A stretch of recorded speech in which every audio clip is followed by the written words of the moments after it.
Un rituel de sacrifice de chèvre fait irruption dans l'affaire judiciaire du célèbre rappeur Young Thug. Pourquoi cet élément surréaliste fait-il partie du procès? Qu'est-ce que cela a à voir avec le cas de Young Thug? Eh bien, je vais tout expliquer dans cette vidéo, sans plus tarder.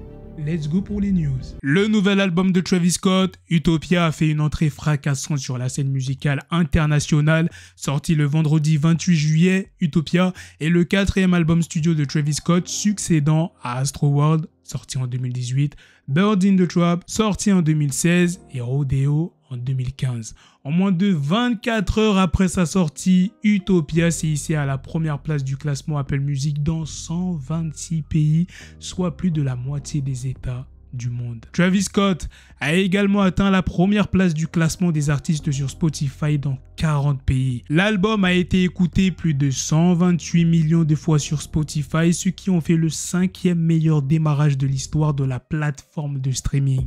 Il se place ainsi derrière Scorpion de Drake, qui a fait 132 millions d'écoutes, le projet de Bad Bunny qui a fait 146 millions d'écoutes, le projet de Drake, Certified Lover Boy, 155 millions d'écoutes et Midnight de Taylor Swift, 186 millions d'écoutes. En France, Utopia a réalisé un démarrage impressionnant avec 4,39 millions de streams en 24 heures uniquement sur Spotify. Cela représente le 4e meilleur départ de 2023, derrière Hamza qui a fait 7,37 millions d'écoutes, Ninho 6,8 millions d'écoutes et Zola 5,19 millions d'écoutes. Les fans de Travis Scott sont connus pour leur détermination et leur ingéniosité. Malgré l'annulation du concert Utopia de Travis Scott aux Pyramides en Égypte, ses fans les plus dévoués ont organisé une fête sur le site et ont fait la fête toute la nuit. Le vendredi 28 juillet, Drake a fait une apparition remarquée sur l'album Utopia de Travis Scott sur le morceau Meltdown. Drake s'attaque à Pharrell et Pusha T sur leur travail pour Louis Vuitton, affirmant qu'à cause d'eux, plus personne ne porte de LV depuis la mort de Virgil Abloh. Drake dit également qu'il a fait fondre la chaîne à l'effigie du groupe Nerd qu'il avait acheté à Pharrell. Plus loin, Drake évoque une tentative avortée de confrontation avec Pusha T à Paris lors du défilé Louis Vuitton, qu'il aurait envisagé d'effectuer en compagnie de membres de gangs canadiens.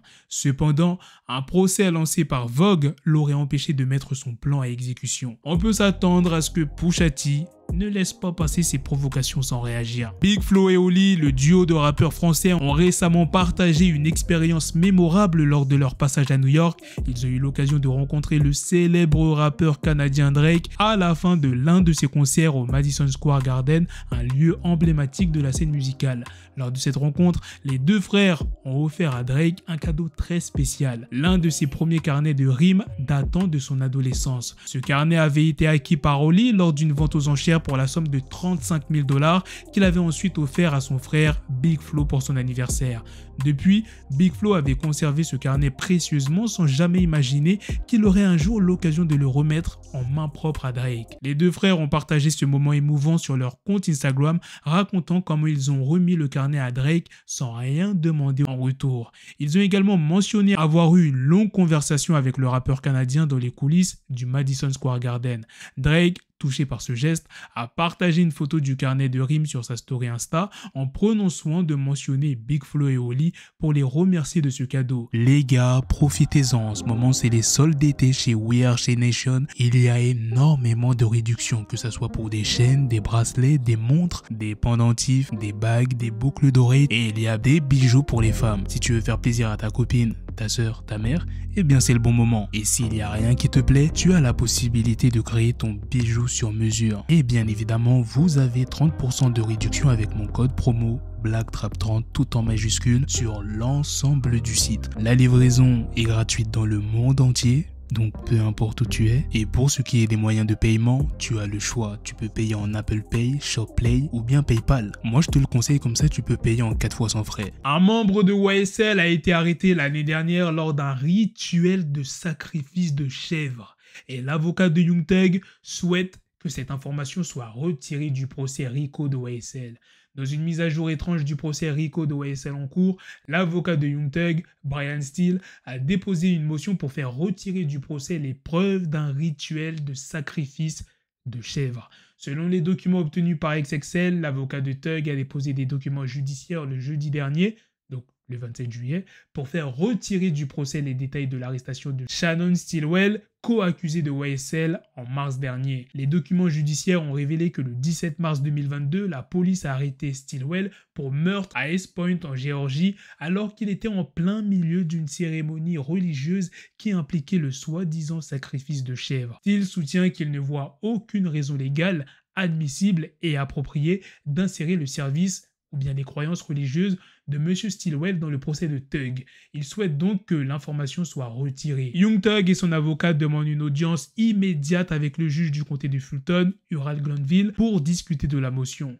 Il n'est pas clair si Stillwell pratique le vaudou, mais selon le journaliste de WSB-TV, Michael Sedan, qui couvre le procès RICO de YSL, il affirme que lors de ces rituels, les adorateurs portent tous du blanc et sacrifient des chèvres dans le but d'invoquer les lois qui aident à diriger l'univers et peuvent accorder des bénédictions. Affida Turner, la chanteuse française révélée en 2022 par son passage dans Love Story, a exprimé son désir de devenir mère en utilisant le sperme de son défunt mari, Ronnie Turner. Dans une interview accordée au magazine américain People, elle a annoncé son intention de recourir à une procréation médicalement assistée pour concevoir un enfant à partir du sperme de Ronnie qui est décédé en décembre dernier à l'âge de 62 ans d'un cancer du côlon.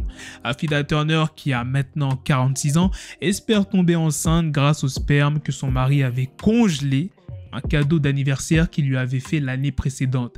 Elle a exprimé son souhait que sa grossesse commence rapidement avant son 47e anniversaire le 22 décembre.